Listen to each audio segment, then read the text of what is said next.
What's up, everybody? It's yours truly once again. Actually recorded, this is the second video tonight that I've recorded, and you might notice that there's a little bit of change in the screen. I have figured out technology. I'm super smart about that now. I managed to figure out how to get the desktop showing. I always kind of miss not having some kind of visual reference at certain things. The downside is the video that I recorded immediately before figuring all that out was the reaction to the Nanowar video. I did the song previously, and everybody said you gotta see the video. Gotta see the video. So I did record a reaction for that. I'm going to upload that a little bit later. I went ahead and managed to figure out how to record the desktop along with yours truly. Not that necessarily that's all you want to see. So a few days back, I received a request from I forget exactly who it was. They requested some Porcupine Tree. I just have to say right off the bat, Porcupine Tree is amazing. Other than like Tool, maybe Pink Floyd, Linkin Park, Simon and Garfunkel, Porcupine Tree has kind of changed how I think about music in a lot of ways. The first album I ever listened to was In Absentia. If you haven't heard it, it's amazing. And I really wanted to do a react to Trains because it's one of my favorite songs. But you didn't come here to hear me sing.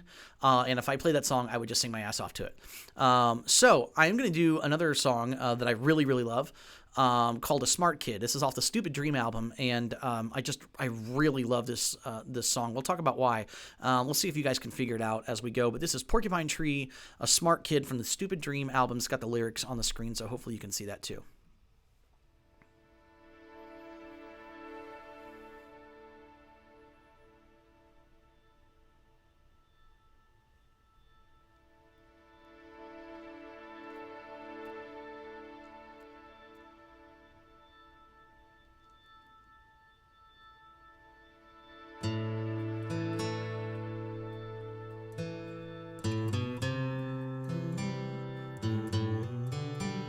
Sorry, I'm probably going to sing part of this too.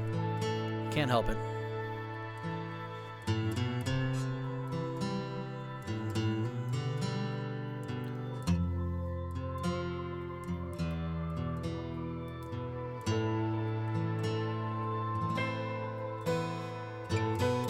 This little catchy riff. This riff kind of stays out there in that little echoey bit.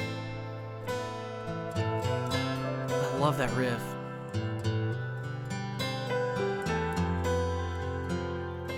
The lyrics just work so well with this tune.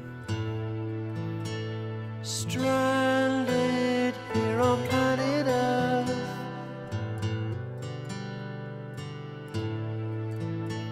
it's not much, but it could be worse.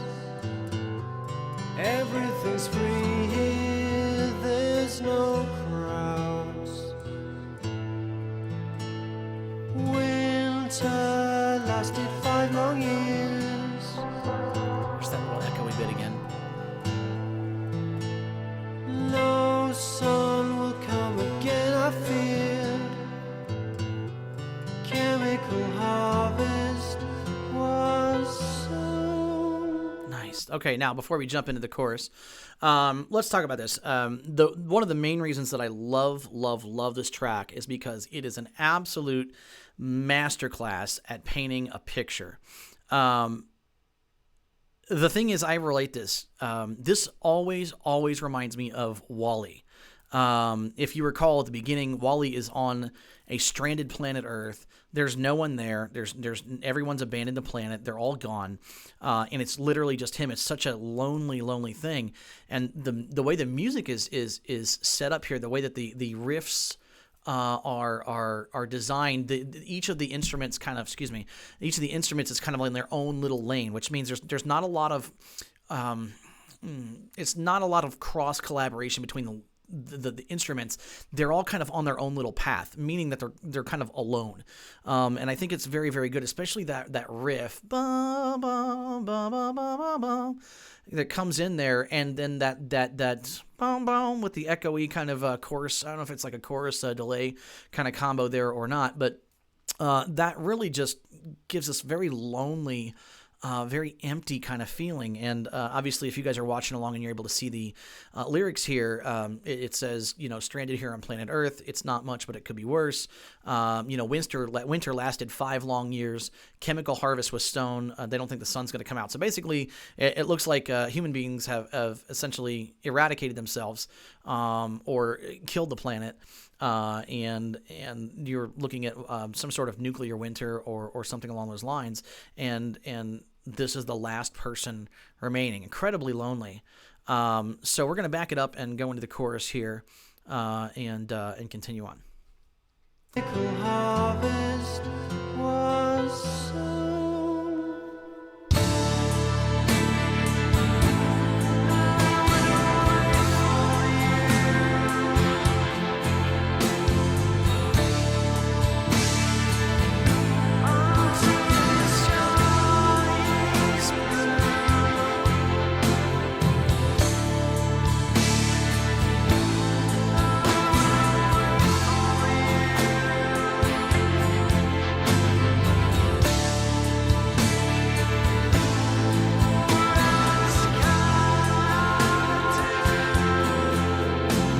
Second verse is cool. A spaceship from another star.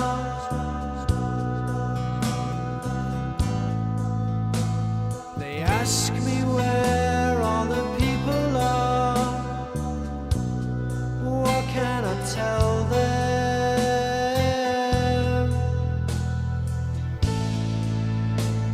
I tell them I'm the only one. I love this vocal riff, like where he alternates it here. There was a war, but I must have won. Please take me with you. Okay, we're gonna go before we go into like the I don't want to call it like a bridge necessarily. It's more like a smaller movement within the song. So obviously, it's still lonely, but and like I said, this is also why I think of Wally, because on a spaceship from another star, I assume that means that the humans escaped the planet as they were ruining it, and come back, and this individual, this person, robot. I'm not sure exactly what it is. It says a smart kid. I assume it's not a child. But at the same time, the spaceships, they're coming back. Please don't leave me here. Please don't leave me here. Take me with you. I don't know what happens. There was a war, but I'm the last one here, so I must have won, which is a very interesting conclusion, because I would almost argue that he lost. But now the ship is here. Please take me with you. It's like I said, continuing that sort of melancholy loneliness that the song is really done well at portraying. Okay, let's back it up and go into this bridge sort of section. Take me with you.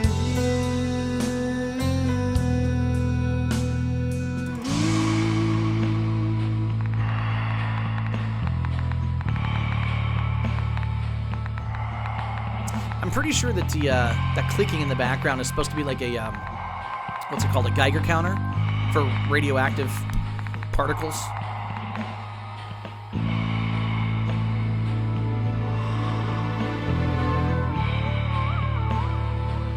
There's lots of ambience here too. There's just little sounds coming in and coming out.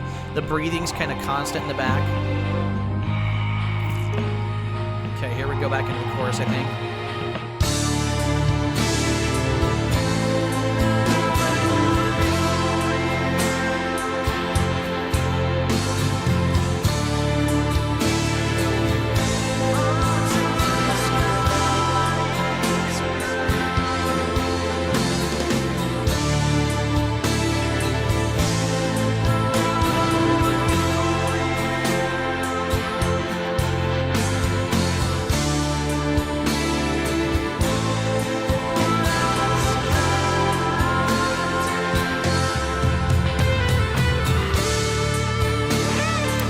check something out here. I'm going to jump back to like the beginning verse, and then I want to. Where are we at? 432. I want to check something out real quick because I'm really curious to see if my little hypothesis is right. Let me get into the. Let me get into the chorus here real quick. Okay, let's go into the chorus here for the first. After this, the first chorus here.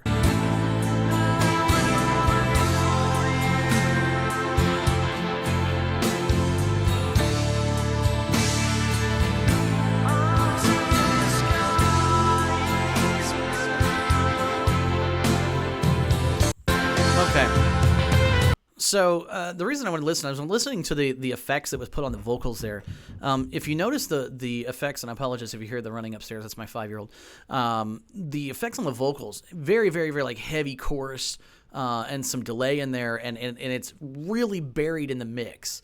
And I'm taking that two different ways. Obviously, I think this was an absolute intentional sort of thing when the song was created and when recording and doing all the mixing and mastering and all that.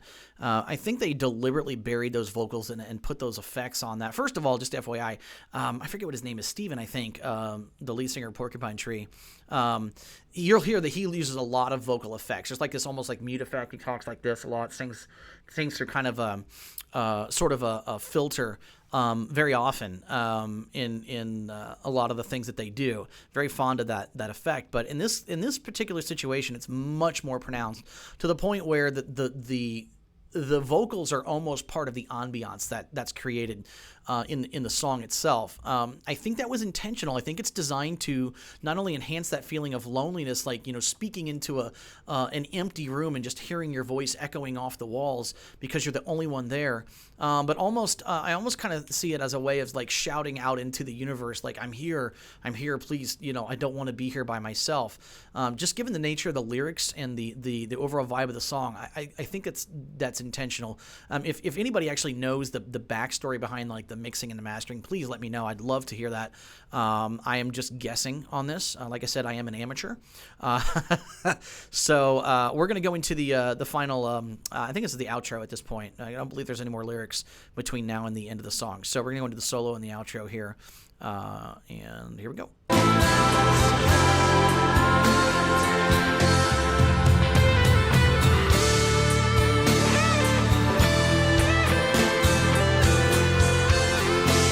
Tone's on point. The guitar's tone, beautiful.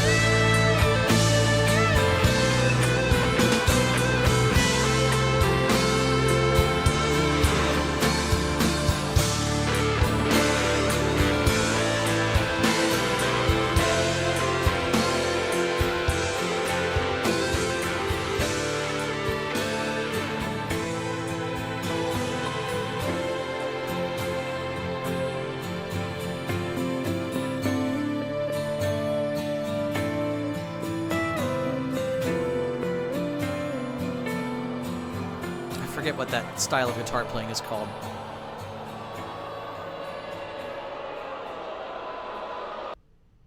And then it just cuts.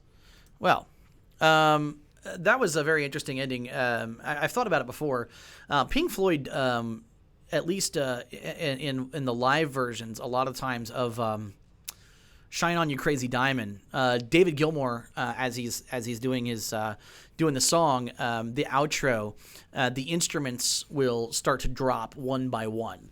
Drums will cut out. The drummer will get up and head off stage, and guitars and so on and so forth. The version I saw most recently, even David Gilmour himself set his guitar down and left stage, and the only person that was left playing and literally just kind of riffing on the overall song was the saxophone player. And that was a very similar kind of vibe towards the end, as you noticed, like the percussion dropped out and it went to almost like an acoustic version of the song.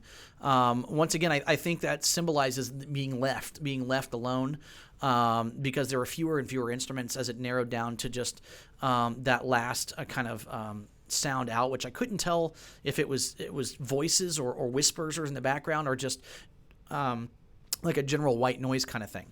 So like I said, one of my favorite tracks because it just, for me, it paints just a super amazing visual of everything. And I hope you enjoyed watching that. Like I said, if you want your suggestion to be played and reacted to and so on, put it in one of the comments on one of the videos. Please do that. Like, subscribe, all that kind of stuff. Like I said, this is just getting off the ground, and I appreciate everybody that's come and watched so far. It means the world. It's a lot of fun.